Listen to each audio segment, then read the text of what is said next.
Hello friends, మా marketing సిరీస్లోని 3వ వీడియోకు స్వాగతం. ఈరోజు మేము మీ ఉత్పత్తిని మీ ప్రధాన వినియోగదారులకు, ఇంటి వంటవాళ్లు, రెస్టారెంట్లు, ఆహార తయారీదారులు, హోటళ్లు, వసతి గృహాలు మరియు రిటైలర్లకు ఎలా చేరుకోవాలో మరియు ఎలా విక్రయించాలో గురించి మాట్లాడబోతున్నాము. మీ పప్పుధాన్యాలతో ప్రారంభిద్దాం. మీరు వాటిని విక్రయించడానికి సిద్ధంగా ఉన్నారా?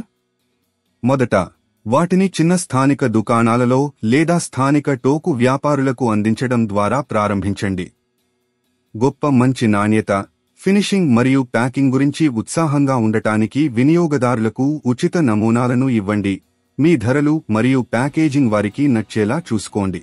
ఈ విధానం మీకు కుటుంబాలు, ఇంటి వంటవాళ్లు, రెస్టారెంట్లు, ఆహార తయారీదారులు, హోటళ్లు, వసతి గృహాలు మరియు చిల్లర వ్యాపారులు మరియు వారి కుటుంబాలు ఇష్టపడే వాటిని అర్థం చేసుకోవడానికి సహాయపడుతుంది మరియు వారు మీ పప్పుధాన్యాల పప్పులను మంచి విలువ మరియు ఆకర్షణీయంగా చూస్తారని నిర్ధారించుకోండి.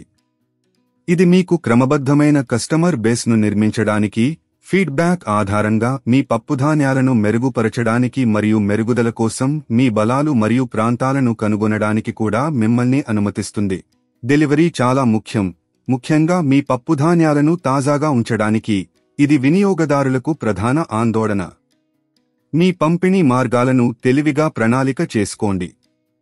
ఉదాహరణకు, మీరు సోమవారం తూర్పున ఉన్న దుకాణాలను, తరువాత మంగళవారం ఉత్తరాన ఉన్న దుకాణాలను సందర్శించవచ్చు.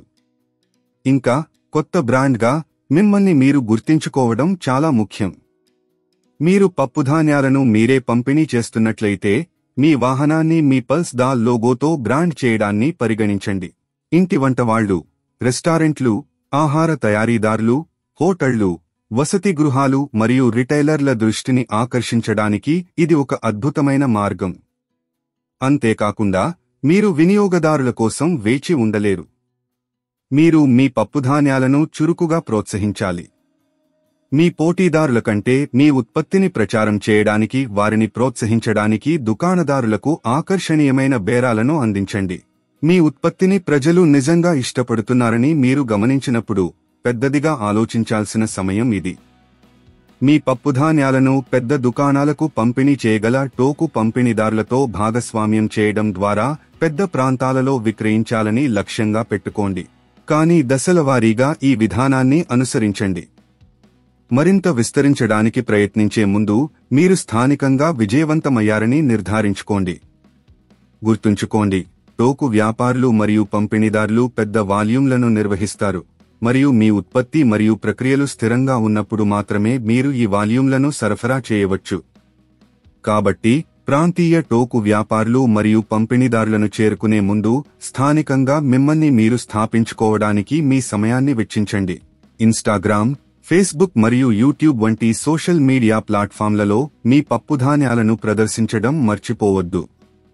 రెగ్యులర్ పోస్టులు, సరదా పోల్స్ మరియు పోటీల ద్వారా మీ ప్రేక్షకులతో నిమగ్నమై ఉండండి. ఎక్కువ మందిని త్వరగా చేరుకోవడానికి మీరు గూగుల్ ప్రకటనలు లేదా సోషల్ మీడియా ప్రకటనలను ఉపయోగించడాన్ని కూడా పరిగణించాలనుకోవచ్చు. ఇంటి వంటవాళ్లు, రెస్టారెంట్లు, ఆహార తయారీదారులు, హోటళ్లు, వసతి గృహాల రిటైలర్లు అన్ని రకాల వంట పప్పు పదార్థాలను ఆకర్షించే ఇతర ఉత్పత్తులతో మీ పప్పుధాన్యాల పప్పును భాగస్వామ్యం చేయడం గురించి ఆలోచించండి. ఈ కేంద్రీకృత వ్యూహాలతో మీరు కుటుంబాలు ఇష్టపడే బ్రాండ్ను నిర్మిస్తున్నారు. పప్పుధాన్యాల పప్పు యొక్క ఉత్తేజకరమైన ప్రపంచంలో అదృష్టం. చూసినందుకు ధన్యవాదాలు.